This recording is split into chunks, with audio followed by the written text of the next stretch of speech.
Okay, I've just bought a new GR racing exhaust. Now, when I picked it up, when I had it delivered, I didn't think it was in the box. It's so light, it's unbelievable. But on the bike at the moment, it's a standard exhaust, so I'll just show you it running. So that's a standard exhaust running.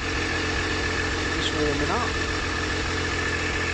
Okay, I'm going to stop that now. And here's the size difference. As you can see, it's rather substantially smaller. If I put it right alongside the other one, it's hard to get in. How's that? Yeah, it's hard to see, but it's only the size of the link pipe really. The other ones are about twice as long. Even the race pipe's not as small as this.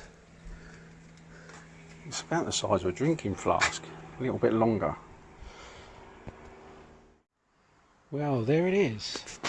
Just need to get a sticker. I've messaged them because a sticker didn't arrive in the box. But it's a lovely thing. Let me hear it running, eh?